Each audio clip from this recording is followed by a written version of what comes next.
closed, closed, closed, closed, closed, closed, closed, bent. Goose. That's it. Duck, goose.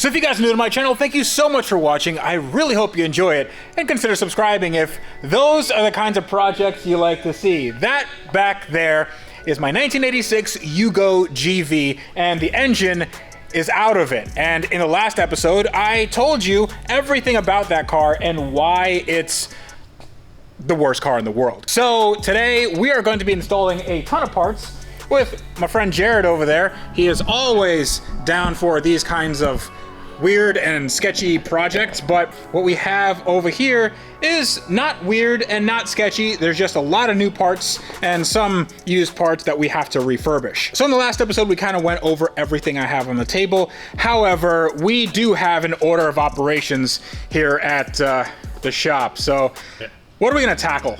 So because we're trying to do this in a day, very short time period, we're going to split our effort. I'm gonna tackle the rebuilding of the carburetors. I'm gonna probably use the one that's on the engine, but we have lots of extras because you're not gonna run around a corner and get spare Yugo parts. I'm gonna rebuild the distributor, rebuild the axle shafts that are still over there. Basically the really complicated, slow, high skill, neat experience. We don't wanna turn Freddy loose on a carburetor because you've probably not taken anything but a scooter one apart. Excuse me? So I went on the Advanced Auto Parts app and ordered a bunch of this stuff. Now obviously, a Yugo is hard to find parts for, but we got stuff like brakes, we got a new die-hard battery, alternator, a lot of just maintenance items, and I got this, they're kind of like new old stock, to make sure that the engine has all gaskets sealed properly. It's gonna be very oily, and that's what I'm gonna tackle. I'm gonna do all the gaskets and seals for the engine. I'm going to retime it, even though Jared thinks that that's not like a high skill job. That basically is the only thing making our engine run. In addition, I am going to install these brand new Uniroyal Tiger Paw tires. I love the sticker. Yeah, the well, there you go. Take a look at how big these are. 155, 80, 13. It's a real weird size, but Uniroyal was almost the only manufacturer to have this size tire. It's actually very hard to find tires for this car. Yeah, 13s aren't, they used to be quite common and you'd find them all the time, and they're drying up, and no longer can you jump on Amazon and order the Chinese $100 for all four. You've got to put a little effort. Plus, we probably wouldn't want to run $100 for four tires.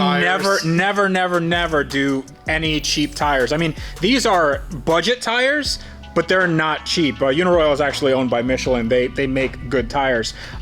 So take a look at these brakes. It's a CarQuest rotor, and it is listed as a rear rotor, which makes sense because it's not vented. I'm pretty sure your drum has more mass to it. The drum has way more meat for sure. But what's interesting is that if you go over to the car, this is the correct rotor because take a look at that. It's not vented. It is just tiny, and there's a lip on it. It's rusted. This just needs to go bye-bye. We have new pads. We have a bunch of new bushings for the suspension, new sway bar end links, but we do need to do some stuff on this car in the engine bay. First, clean it up. It looks just atrocious. And also, this looks like it's been in a little bit of a accident or something, and this cracked right here. It might just be a crack from old age, so we're gonna have to weld that up, or at least just clean it up. And then we also want to fix, it has a very sloppy shifter, and that's from the wrong bolt being used. So this is what's supposed to tie in and control your shift rod. Right. And you could just see how much that can move. Yeah, so before applying any energy. So we'll fix that, and then do a bunch of stuff on the engine, like all these vacuum hoses and lines. We can make this a lot simpler and a lot cleaner, and actually make the engine run a little bit better. These ran at around 55 horsepower, but you know, with some tuning. Maybe we add a little bit of timing or something and get this thing up to, dare I say, 60? 57. 57, dude, that's, let's not. you're playing with fire here, man. 50, I don't know how we're gonna keep this thing on the road. That is insane. So now that we have a greasy canvas on which to work, I think it's time to get to work.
All right, so this car is coming together. We got a lot of work done in a little bit of time. You can see my hands are really, really dirty. So I got some new tires over there. They are actually white walls, even though those walls are blue. I'm just in the middle of getting them balanced. Also, Jared rebuilt the axles. We got new boots, inner and outer. These are some really weird inner boots. This actually goes into the transmission. There's no seal whatsoever. It just kind of shares the transmission gear oil, and there's also supposed to be some lube in here. I don't know. This is weird. But also, we got some new Sway Bar Bushings. We ended up having to beat these out because they're actually pressed in. Don't know why that is, but that's a little odd. We also got bushings over here, and I'm in the middle of doing brakes. You can see the other side, which is done. These are actually rear brakes, and they spin very freely. New pads, new hardware, and a new brake line back here. So the car is a little bit worse for the wear, but we will polish this out. It's gonna look really cool. Back here is the brakes, or should I say lack of brakes. These are the rear drums, and they are missing the shoes. The shoes aren't there. They went, I don't know where they went. They just aren't there. So this tells me that this car never really had braking in the rear, at least not for a very long time. You can see the shoes, the material was right here, and it was just kind of, yeah, it wasn't really doing anything. So I ordered new shoes. I called up Advanced Auto Parts, and they're gonna have it for me tomorrow. So that is not gonna be an issue. Another thing which isn't an issue is the carburetor. Jared got this working again. Look at this thing. This is an antique. Yes. So thankfully you had two of these carburetors. I think it's the Weber 32 DFTD something. It's transitional dual stage carburetor. But someone on the original carburetor started cutting it apart and adjusting things they probably shouldn't. So somebody was modifying this car when they didn't know what they were doing? Yeah, and carburetors are fickle. So we have the original top hat from the first car. We have the bottom from the other carburetor. We replaced all of our diaphragms inside the booster pumps, the accelerator pumps, and it's going to work beautifully. Yeah, so just in case people don't know what this thing does, it is essentially how your engine gets air and fuel put together in the correct ratio. And there's a lot of interesting mechanical ways it does this. This is the choke up here. Let's get them open so you can see a Venturi. All right, so you can see right there, there are these little circular things, and that creates a Venturi effect, and that's essentially how these carburetors work. They're a very precisely controlled fuel leak in the sense that it uses the air. What a Venturi is it changes the speed of the air to create a vacuum, and that pulls fuel. And then you have metering rods and jets, which have very specific sized holes to allow a certain amount of fuel to be pulled through. So it is a amazing art and science when you think about it, but I prefer the modern computer, laptop sensors, so you know fuel exactly. injection is much more efficient. I mean, if you have any one of these components fail, this can just run like crap the entire time. But this shouldn't run like crap. This has been cleaned and everything works. However, we had a little bit of a setback, and when I say a little bit of a setback, we had a really big setback, didn't we? It's a pretty major setback. I'm just glad we established the rule on our last two rush builds that I had a gut feeling and we didn't follow it, and it bit us in the butt. Yeah. And for the first time, we enacted the rule. Yes. Jared's gut says we do it, and it's found something catastrophic. Yeah, like, pretty bad, I'd say. We're not fixing this one overnight. No, we're not. So let's show them what we're talking about. So we took off the cylinder head, and the reason we pulled it before we show, we pulled the manifold, and I found these crusties, which I figured we'd be pulling. Oh gosh, that's nasty. my hands were clean. I figured we would pull it to clean it. This is usually coolant has been in there, sometimes animals, and it creates that corrosion. You don't want to start up with the engine with corrosion. Right. But then you look at the valves. So currently, nothing should be holding a valve open. Closed, closed, closed, closed, closed, closed, closed, bent. Goose. That's Doug Goose. So yeah, and also you can see that there were multiple head gasket failures. Yeah. So it's possible that this head was warped. So yeah, you look and you can see this nice clear aluminum ring, and then you lose that. So when you see on a cylinder head that type of discoloration, that's combustion. So this was leaking combustion gas 2 to 3, your middle cylinders, and then we quit tracing it down. Here's a coolant blow where you can start to see that tracing to a coolant jacket. Yeah. So it wasn't happy, but it would run that way. Yes. It's not going to run that way. Yeah. This is not fixable. I mean, look, listen, everything's fixable. We could get a valve. So if this was it, we could get a valve, $400 at a local machine shop probably would have us ready to work. Yes. But that's not it, is it? That's not the end of the story. No. Now for the rest of the story, we'll go to now for the fun part. So this is the engine block. This is the 1.1 liter Fiat Yugo engine, and you can see that this is that crusty crap we were talking about. Yeah. That's crust. Serviceable. That small amount of rust, serviceable. Yeah. What's not serviceable is this catastrophic rust pitting. Yeah, this is really, really bad. So if a cylinder goes up into this, it's going to eat up the piston rings. I mean, this is like a really big raised edge right here. You're in piston ring cracking territory right here. This is just catastrophic failure. There's so much rust here. So this was just like leaking water into here, and it just sat for a long time. Yeah, and even if you were able to get this moving and it cleaned up the rust. It is so heavily pitted it would never seal. It's not an overnight 24-hour build anymore. Unfortunately, we'll have to get oversized pistons. We're gonna have to get, piston rings, bearings, things that we don't have because we didn't anticipate. Because again, the car was supposed to be running, taken apart just for service. Yeah, and that's not the case. There's always a gamble if you're buying a car or a project someone else started.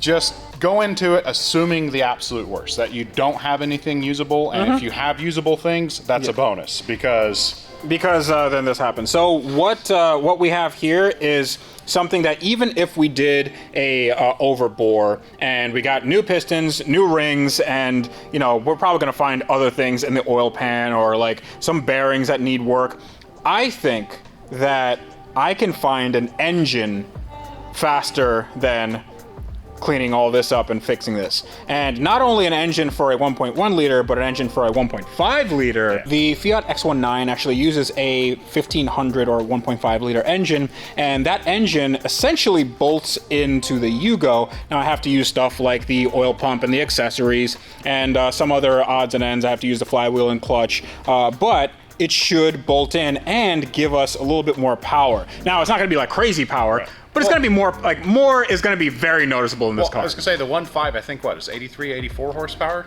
That is a big difference between 55, yeah. We'll have to look up and see, but I think it's like almost dangerously close to 3-digit territory, which... that's dangerous thinking in this car. If we realistically get close to 3-digit territory, that's double. Yeah. Then that car might be actually fun to drive. So... We'll crack some more suspension and have to redo a little more re-welding like we had to do on this. Oh, I didn't even mention that. So, Jared also fixed this right here. Well, dude, should we show him? We can show him. So we don't have the tools to fully. It has had an accident here, so we've got it pulled back the best we can and welded and treated. So it's definitely better. So the better angle is if you can look in from here, inside out.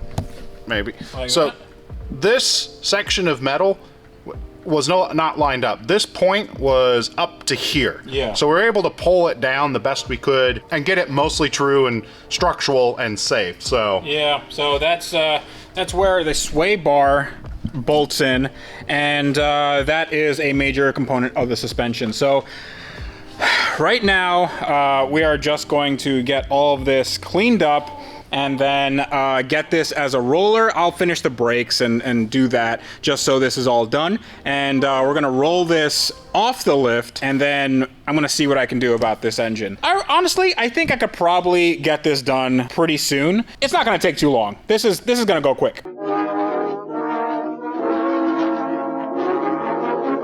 So welcome everyone. We are back to the Yugo, and it's only been a few short months. Yeah, it's almost been like half a year because, well, we couldn't get any replacement parts for the engine, which was blown. Thank you very much, previous owner. Now, what we decided to do was weld the valve back together. Did you just break something again? No, that's just a bucket of bolts. Bucket of bolts, we don't need that. Spare parts, but we were gonna weld this back together. We're just gonna weld the engine back together. Okay, that's not what we're gonna do. So, what we actually decided to do was hot rod this little Yugo, and the way we do that is by introducing it to a big block engine, which is right here. Now, these look very similar, but this is a 1.1 liter Fiat engine, but this is a 1.5 liter. Look at how many cylinders it has. It has 4 cylinders, and they're not really much bigger, but this makes a little bit more horsepower, a little bit more torque.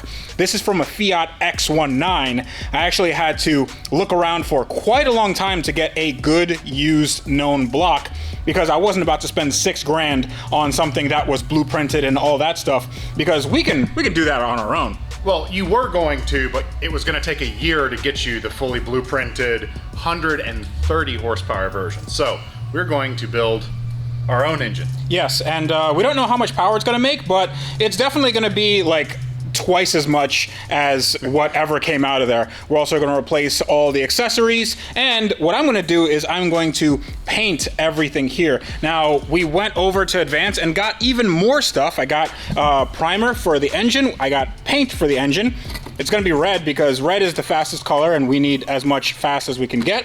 We got a bunch of this stuff because this is how you put engines together. A valve lapping tool, valve grinding compound, because we have a brand new head. To match our big block. To match our big block. Now, people may laugh and say, well, it's only 1.5 liters. The old one's 1.1. It's almost 40% bigger. That's big. Yeah, percentage-wise, we are increasing a lot.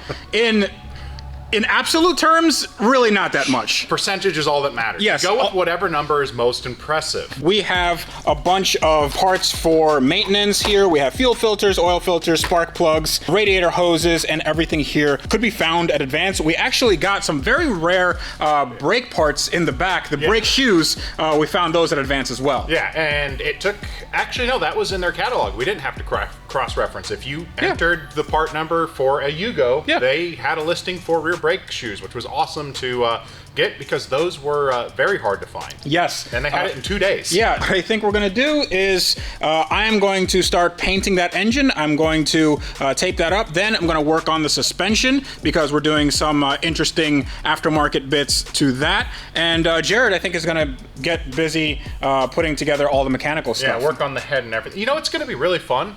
What? So you look at that. That's 80s, right? Oh, that is very 80s, yes. So, you know what else is very 80s? What? Rocky's, like improvement montages. You know, we got to cut with some good music and do this Rocky movie montage style. Jared, that sounds really stupid.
Dude. I mean, we've built cars before, but not like this. This is like real good. It's a huge transformation from not working, neglected, unloved. Now it's this. Like, it's properly cool. Now, we just did a montage of everything we did, and we left a lot of stuff out. We left a lot of the fiddly bits out, and now we're going to go over every one of those fiddly bits. And if you would, please open up the hood so we can talk about what we just did, and it is it is quite a lot. It's a transformation. All right, lift a little. I don't want to pull too hard. This is Okay, good. Okay. It is Yugo plastic. Yes. There's still some things to be careful of, but ooh. Oh.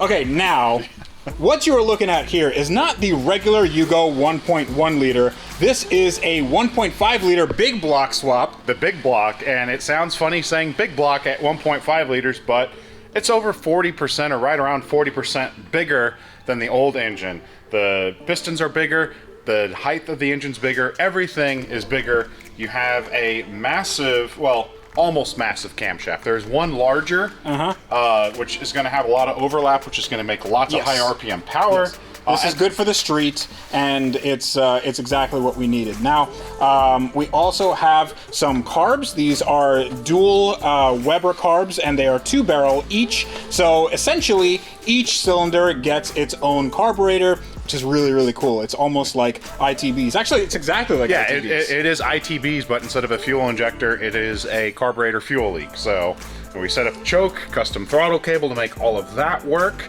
Webers work at 2.5 psi of fuel pressure, which is not much. So we're using a factory fuel pump to a Holley regulator, and normally we'll only have one fuel filter, but when you have old fuel tanks, they like to hide garbage, so you overfilter. Unfortunately, with fuel tanks, we did find that one small surprise. I guess we'll get to that. We'll get to that in a second. Now, I think the MVP of this should be Advanced Auto Parts, because not only did they have a lot of the parts, the repair parts and the maintenance items, but they had a lot of the assembly lube, that sort of thing, just to get this engine together. I mean, we got spark plug wires, and hoses. This guy right here, this car came with some spare parts, and this was one of the spare parts, and it was, actually that wasn't, but the distributor cap was, and we were trying to figure out why this thing wouldn't fire over. It just would not start, and we were fighting it, and we finally just pulled the distributor, turned by hand, and noticed all the posts were rotated 90 degrees from where they should be. Yeah, it was just not, so that obviously wasn't the right cap. So we went to Advance and we got that cap, and it was like $6. And it was exactly what we needed, and we put that on, and the car essentially fired right up. Almost. Yeah, I mean, it took a little bit of finagling, but... Well, that's because Yugo 1 is 4. Yes. Yeah. We also figured out that on the Yugo and Fiat 128 and Fiat X19 engines, the cylinder number 1, which is right here, is not the cylinder that you need to base your ignition timing off of. You need to base that off of cylinder number 4. And we were trying to figure out why it was backfiring through the intake, and then we said, why don't we just swap it 180 degrees? And as soon as we did that, it fired right. It was trying to run, adjust the timing, and it fired right into life. But also cool with Advance is they had the aftermarket Autobrock choke cable that we needed, an aftermarket Mr. Gasket accelerator cable. Yeah. They carry the Holley fuel pressure regulator, like all of the small performance parts to make this work was on the shelf. And we played the hose game with this Dayco hose from CarQuest, and this fits with slight modification. They didn't have one for a Yugo, but they had one that was almost exactly the same, and we just cut the ends off, and now it runs perfectly. We had a band fan switch, and they have the adjustable fan regulator, so when you're doing crazy stuff, you're going to probably find what you need, or they can order it because they do carry Holley and all the performance brands. So. And not to mention, we got the Die-Hard battery, we got new battery terminals, we got a battery tie-down and a battery tray because this was very, very rusted.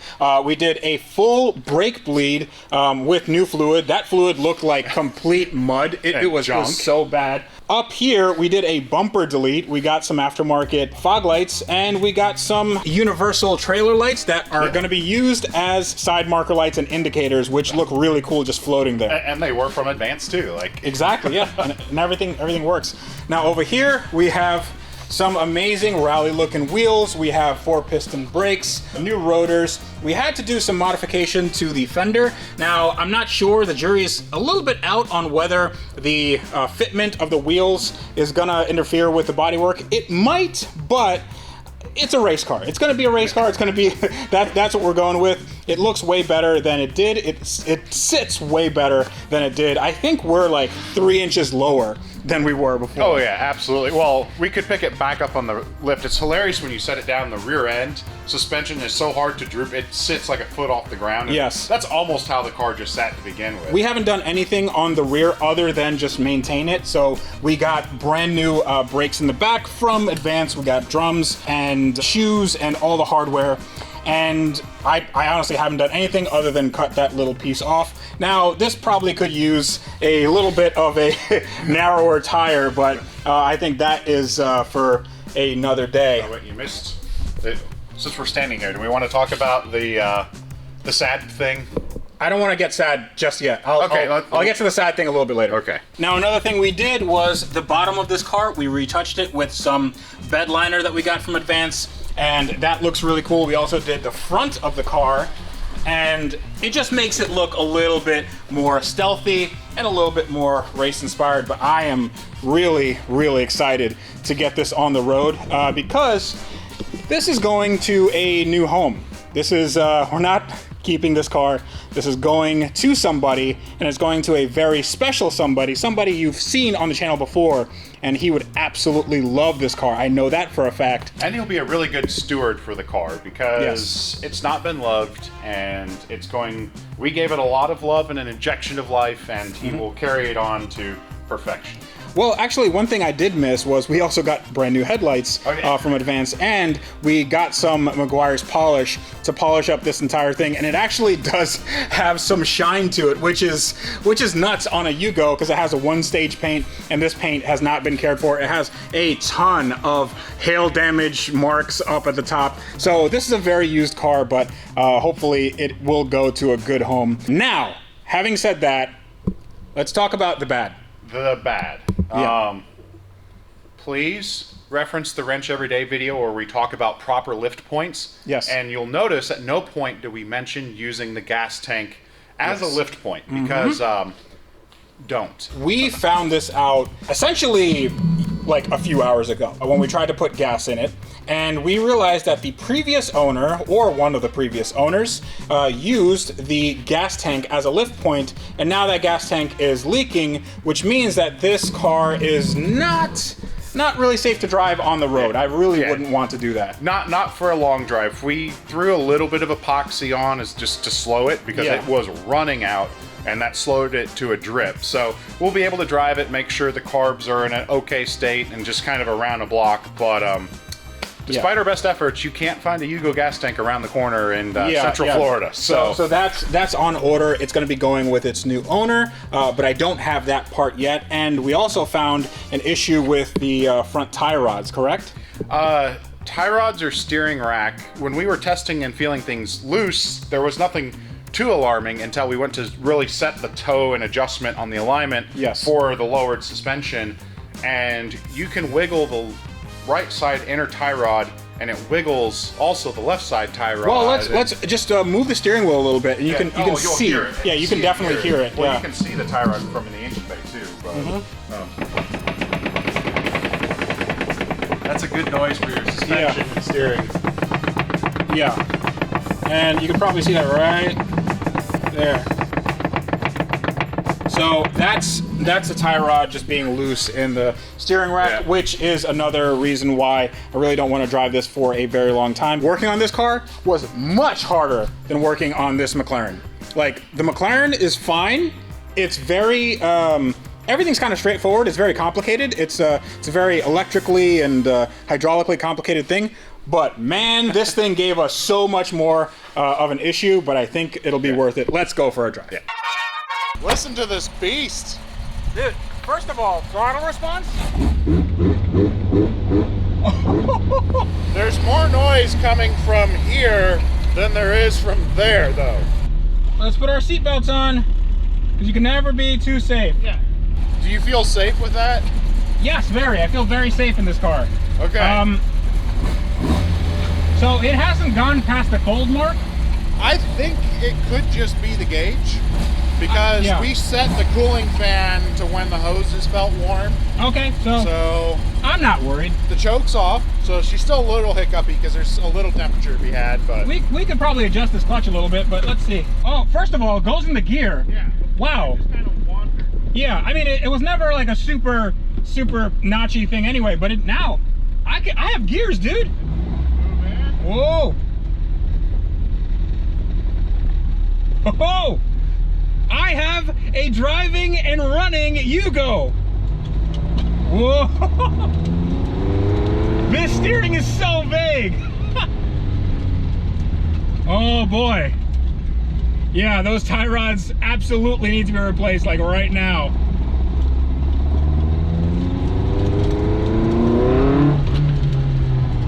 Whoa, this thing is... I'm not gonna say it's fast. This surprised me. Yeah. Wow. Did you ever think in your life you would scream "whoa" while driving a Yugo? No. Give it some business. Whoa. Oh boy. Oh my gosh.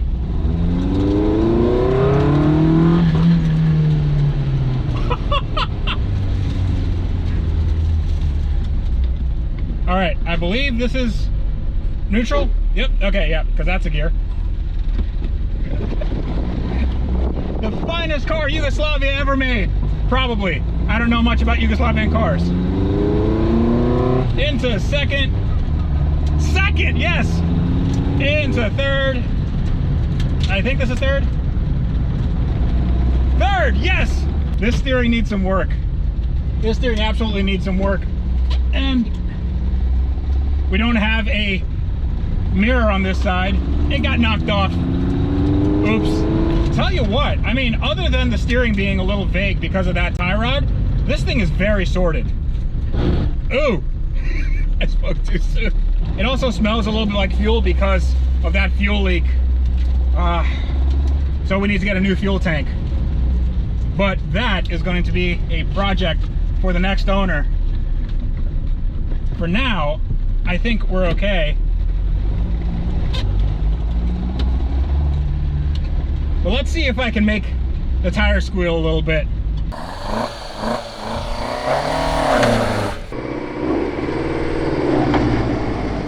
Hey, it spun one. Like 3 revolutions of wheel spin. All right, that's good enough for me. That's good enough for me. It did something? It spun. There is a little bit of black rubber, right? Right? I mean, you might have to enhance it, but right there, you see it. That is way more than any Yugo could ever do. Well, I mean, there's the twin engine Cadillac. No, Big I'm Block. talking about like a Yugo that is like still a Yugo. Right, Yugo with the proper Fiat heart. Yeah. Not only was this the most famous Yugo in the world, it Now- is now the most powerful Yes. Fiat-powered Yugo. Whoa! Yes. And there's no warning lights. The battery is charging fine. We have good oil pressure. I mean, there's not a ton of idiot lights here to begin with, but everything works. Did the speedometer go? Probably. I don't know. I was too excited. Dude, I'm so happy.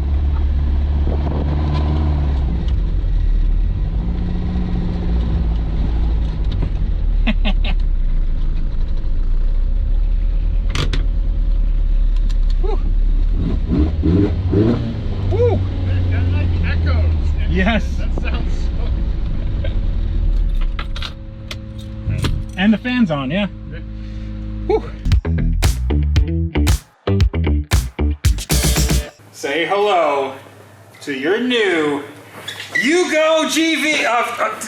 Yugo GV. Ta-da! This doesn't look like any Yugo I've ever seen. Actually, it does. Hang on, do I have history with this? Is this the famous Yugo that was Yes. done by you know who? Yes, yes.